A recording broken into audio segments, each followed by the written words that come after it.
હવે આપણે આગળ જઈએ.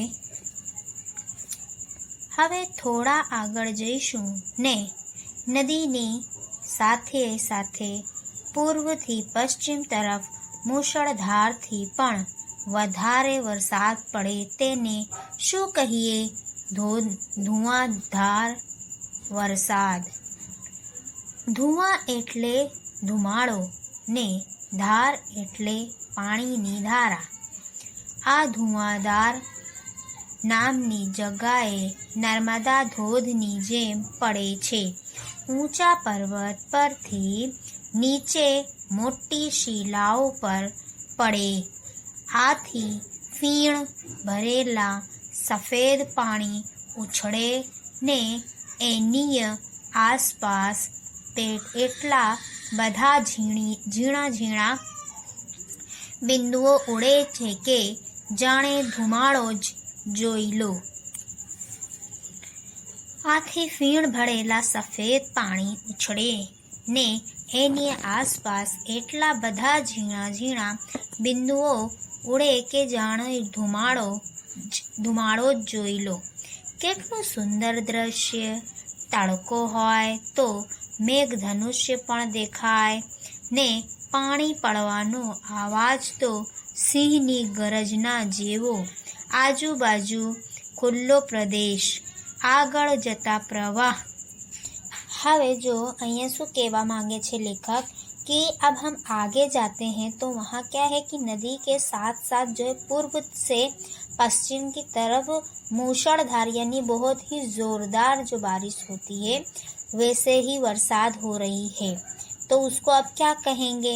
यानी कितने खूबसूरत, यानी जहाँ नदी बहती है कलकल तो वहाँ जो है वो बहुत ही खूबसूरत लगता है जब बारिश होती है और नदी अपने ही मस्त मगन में बहती है कल कल कल कल और ऊपर से पानी बरसात होती है तो और भी ज़्यादा खूबसूरत हो जाती है. अब यहाँ लिखा है धुआंधार बरसात, यानी कि धुआंधार यानी कि अब थोड़ी ना जो धुआं यानी कि बारिश, अब बारिश के अंदर थोड़ी ना आग लगेगी, है ना. तो जो लेखक है वो कह रहे हैं कि धुआंधार वरसाद हो रही है. धुआं એટલે ધુમાડો ने धार એટલે पानी धारा, है ना.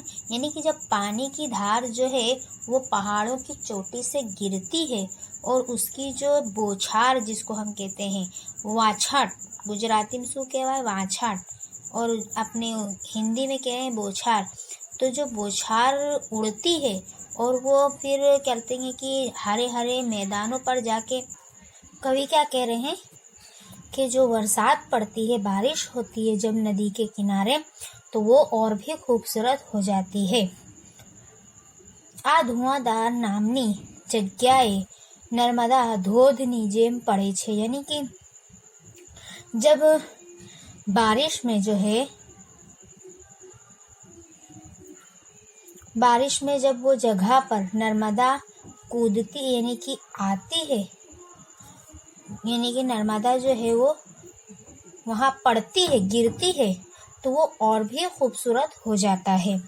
ऊंचा पर्वत पर थी नीचे मोटी शिलाओं पर पड़े छे. शिला એટલે पत्थर, है ना. जैसे हम लोग जब पानी डालते हैं तो पत्थर पे जब पड़ता है तो कितनी अच्छी आवाज आती है और वो पत्थर कितना चमकीला हो जाता है.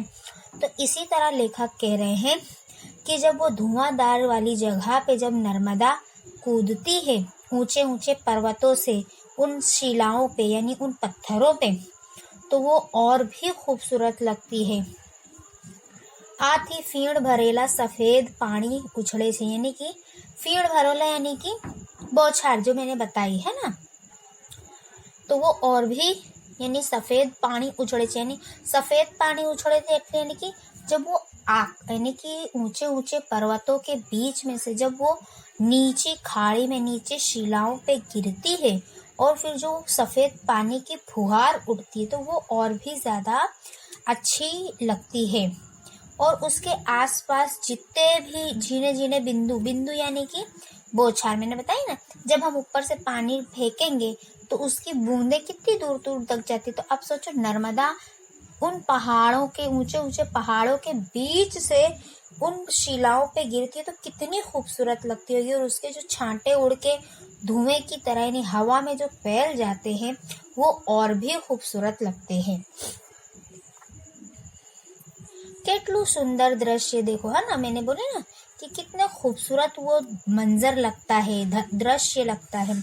फिर आगे क्या है, तड़को है तो मेघ धनुष पण देखाए, यानी कि तड़को है जब बारिश होने के बाद जब धूप निकलती है तो इंद्रधनुष जो 7 रंग की कमान आसमान में निकलती है तो वो और भी खूबसूरत मंजर लगता है ना। जब शांत वातावरण होता है और नदी के किनारे जब हम मेघ धनुष को देखते हैं तो वो मंजर बहुत ही खूबसूरत, मैं बयान नहीं कर सकती, इतना खूबसूरत होता है वो मंजर। कभी आपने टीवी में देखा हो, है ना।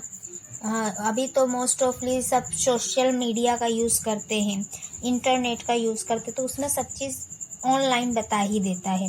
तो जो लेखक है वो कहते हैं कि उसकी जो यानी कि एक अलग ही मज़ा पड़ती है जब मेघ धनुष निकलता है, सूरज की रोशनी जब पड़ती है तो।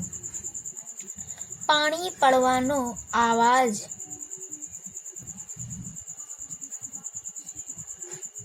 पानी पड़वानो आवाज तो सिंहनी गर्जना जेवो आजू बाजू खुल्लो प्रदेश। देखो अब यहाँ क्या बोला है कि जब पानी जो है वो पहाड़ों से नीचे गिरता है तो उसकी आवाज सिंह यानी शेर बबर, उसकी गरजना यानी कि वो जो दहाड़ता है उसकी दहाड़ से भी ज्यादा तेज उस पानी की आवाज होती है। और फिर आसपास में खुला प्रदेश यानी कि आसपास के खुले मैदान और खुला शहर, तो जो है वो आवाज और भी डबल टकराकर और भी ज्यादा तेज हो जाती है।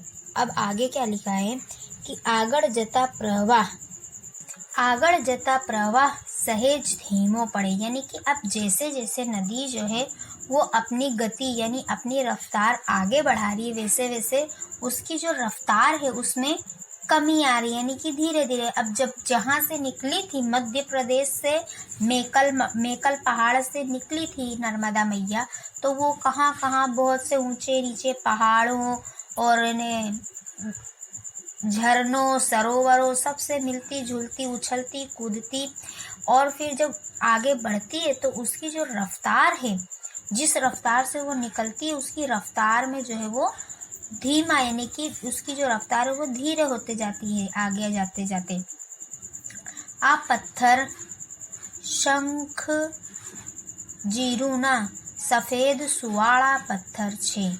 अब वहाँ क्या लिखा, यानी कि एक पत्थर है वहाँ और वो किस तरह है, शंख जैसा है ना, शंख देखा है ने, तो उसके जैसा है और वो एकदम सफेद एकदम वाइट दूध जैसा सुवाड़ा यानी कि खूबसूरत जो है वो शंख जीरू है। थाय के थोड़ा वीणी लईए, हवे थोड़ी झड़प करीशुं ने इटरासी होशंगाबाद आगळ नर्मदा ने किनारे त्रांसा अणीदार पत्थरों छे। देखो अब क्या लेखक कह रहे हैं कि जब धीरे धीरे उसकी रफ्तार, नर्मदा मैया की जो रफ्तार है वो धीरे धीरे कम होती जा रही है और वो उस पत्थर पर आके वहाँ जहाँ उसकी रफ्तार कम होती है वो एक शंख पत्थर है, उसको शंख जीरू कहते हैं। तो वो पत्थर एकदम वाइट है, सफेद दूध जैसा है। तो वो कहता है कि लाओ थोड़ा यहाँ वीण यानी कि आराम कर लो, यानी कि वो जो शंख है उसको देखकर उनका क्या मन होता है कि लाओ ना थोड़ा बिन लूं यानी ले लूं। नहीं, जब हम कोई पवित्र धाम पे जाते तो सोचते हैं कि लाओ यहाँ की कुछ यादें लेकर जाए हम, वहाँ का कुछ, यानी सब जगह की एक खासियत होती है। किसी कहीं के कपड़े, जैसे अब राजस्थान की जो है वो चुनरी बहुत फेमस है ना, तो हम कहीं भी जाते तो वहाँ की एक याद, एक पहचान लेकर आते। तो वो जो लेखक है वो भी कह रहे हैं कि जब वो उस शंख जीरू के पत्थर को देखते हैं वहाँ साइड जहाँ नर्मदा की रफ्तार कम होती है, जिस किनारे पर, जिस तट पर, तो कहते लाओ मैं थोड़ा बिन लूँ। लेकिन फिर बोलते कि अगर थोड़ी जल्दी करेंगे तो हम और आगे पहुँच जाएंगे। कहाँ पहुँच जाएंगे? इटरासी होशंगाबाद। जहाँ नर्मदा के किनारे बैठकर अणीदार पत्थरों यानी कि जो वहाँ कुछ पत्थर हैं, तो हम वहीं यानी कि थोड़ा और आगे चले जाएंगे तो हम एक स्थान पे पहुँच जाएंगे जहाँ हम आराम भी कर लेंगे और जो है वो हम वहाँ के जो पत्थर हैं शंख जीरू के वो भी ले लेंगे। ध्यान રાખીને પગ મૂકવું પડે પણ આપણે તો પંખીની આંખે ऊंचे पंखी ने पांखे झड़पથી आगड़ चालिए। अब क्या कहते हैं कि ध्यान रखना पड़ता है कि जो है उबड़ खाबड़ रास्ता है ना, ऊंचा नीचा रास्ता है, अगर पैर इधर उधर हुआ तो हमको चोट भी लग सकती है ना, बोलते हैं ना ध्यान से चलने का। तो अब जाहिर सी बात है नर्मदा मैया जो है वो सीधे सीधे रास्ते पर तो चल नहीं रही हैं, ऊंचे नीचे उबड़ खाबड़ इस तरह के रास्ते से चल रही है। और वो लोग भी जो लेखक हैं वो लोग भी ऐसे ही चल रहे हैं नर्मदा के नदी के किनारे किनारे। तो जो लेखक है वो क्या कह रहे हैं कि वो ध्यान से हमें पैर रखना पड़ रहा है, लेकिन हम तो जो है पंखी की आंख यानी कि पक्षी की आंख जैसे ऊंचे उड़ रहे, यानी कि आसमान में परिंदा उड़ता तो है लेकिन उसकी नजरें जो है वो बहुत तेज होती हैं। तो जो लेखक है वो कह रहा हम भी पंखी की आंख रखते और पंखी के पंख यानी कि उसके पर जैसी झड़प रख के आगे बढ़ रहे हैं। હવે આગળ જઈએ। વાહ, હવે ગુજરાતમાં પ્રવેશી ગયા ઘણે સુધી તો નર્મદા મધ્ય પ્રદેશને ગુજરાતની સરહદે ચાલે છે ને પછી ગુજરાતમાં પ્રવેશે છે। केवड़िया नजीक गोरा गामे शूलपणेश्वर महादेवना मंदिर ने प्रणाम करी आगड़ चालिए। पहलू देखाय भरूच जिल्लानु नवागाम अने आ जुओ नीचे देखाय छे विश्वनी 8वीं अजायबी जेवो सरदार सरोवर बंद। अब यहाँ देखो क्या लेखक कह रहे हैं कि अब जो है वो मध्य प्रदेश की यानी कि मैकल पहाड़ी से वो लोग सफ़र अपनी यात्रा शुरू करे थे और फिर चलते चलते चलते चलते अब एंड में कहाँ पहुँच गए, गुजरात में, है ना। नर्मदा मैया जो है गुजरात की लोक माता है। तो जो लेखक है वो क्या कह रहे हैं कि अब आखिर हम लोग गुजरात पहुँच ही गए और जो नर्मदा है वो भी गुजरात में प्रवेश यानी एंट्री कर ली है। तो अब ये क्या कह रहे हैं कि घणे સુધી तो नर्मदा मध्य प्रदेश ने गुजरात ની सरहदे चाले छे, यानी कि वो कह रहे हैं कि नर्मदा मैया जो है वो मध्य प्रदेश से जो चलती है तो गांव गली कूचों में नहीं बहती बल्कि गुजरात और मध्य प्रदेश की जो सरहद है उसके किनारे किनारे जो है वो चलती हैं और अपना जो है सफ़र तय करती है और फिर आखिर में गुजरात के अंदर प्रवेश करती हैं। केवड़िया नजीक यानी केवड़िया जो है वो एक गांव है, गोरे गांव। वहाँ जो है वो शूलपाणेश्वर महादेव का एक मंदिर है जहाँ नर्मदा मैया आती है और वहाँ प्रणाम करती है भगवान को और लेखक लोग भी प्रणाम करते हैं और आगे चलते बनते हैं। अब वो क्या कह रहे हैं कि पहलू देखाए भरूच, यानी कि जब गुजरात की सरहद से वो गुजरात में एंटर होते हैं तो सबसे पहले उन्हें कौन सा जिला मिलता है, तो वो है भरूच जिला का नवागाम। और आगे जाएंगे तो नीचे देखेंगे तो विश्व की 8वीं अजायबी यानी कि 8वीं अजायबी यानी 8 अजूबे ना विश्व में, तो उसके अंदर से जो है वो सरदार सरोवर बंद जो है वो एक अजूबा है। तो जो लेखक है वो कह रहे हैं कि जब हम मध्य प्रदेश से चलते और जब जो है नर्मदा गुजरात में एंटर होती है, गुजरात में प्रवेशती है, तो सबसे पहले भरूच जिले का नवागाम पड़ता है और उसके बाद जो है 8वीं अजायबी यानी 8वें नंबर का जो अजूबा है सरदार सरोवर डैम बंद वो हमको दिखाई देता है। आ जलाशयથી ગુજરાત અને રાજસ્થાનના કરોડો લોકોની તરસ છીપશે અને જમીનને સિંચાઈનો પણ લાભ મળશે। વિશ્વની સૌથી મોટી કોંક્રીટ અસ્તરવાળી નર્મદાની મુખ્ય નહેર નર્મદાના જળને ઠેઠ રાજસ્થાન સુધી પહોંચાડશે। આમ આ નર્મદા નદીના ખંભાતના આખાતમાં વ્યર્થ વહી જતા પાણીનો કાર્યક્ષમ ઉપયોગ કરવા મનુષ્ય કેવો ભગીરથ प्रयास करियो छे। नमामि देवी नर्मदे। अब जो लेखक है वो कह रहे हैं कि अब हम 8वें अजूबे को देख रहे हैं, सरदार सरोवर डैम को। अब जो ये सरदार सरोवर डैम की जो जल राशि है यानी जो पानी का प्रवाह है, पानी तो वो गुजरात और राजस्थान दोनों राज्य के करोड़ों लोगों के पानी की जो प्यास है, तरस, उसको बुझाता है। यानी कि राजस्थान के अंदर भी कई इलाकों में पानी पहुंचता है नर्मदा नदी से, और गुजरात के राज्य में भी कोने कोने में भी, और उसी नर्मदा मैया के पानी से जो है वो खेती की सिंचाई यानी जमीन की जो है सिंचाई भी की जाती है, जिससे किसानों को भी फायदा होता है और लोगों को भी होता है। और विश्व की સૌથી મોટી કોટ્રિક અસ્તરવાળી નર્મદાની मुख्य नहर यानी कि जो विश्व की यानी दुनिया की सबसे मोटी कॉन्क्रीट जो अस्तर वाली जो हैगी नर्मदा कांक्रीट अस्तर वाली, तो वो जो नहर है यानी विश्व की सबसे कांक्रीट मेन उससे यानी कि जो है बनी हुई है, यानी पूरी जैसे हम घर नहीं बनाते कांक्रीट सिरमिट डाल के, तो पक्की नहर जो बनी है वो विश्व की सबसे बड़ी नहर जो है वो नर्मदा नहर में बनी है ना, नर्मदा नहर है वो। और उसका जो पानी है वो राजस्थान के कोने कोने तक पहुंचाया जाता है।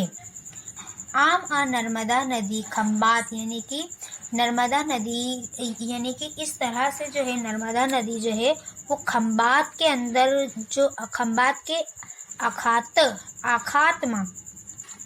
खंबात के अंदर जो पानी बह जाता है ना, नदी तो जो है वो अपना रास्ता खुद बना देती है।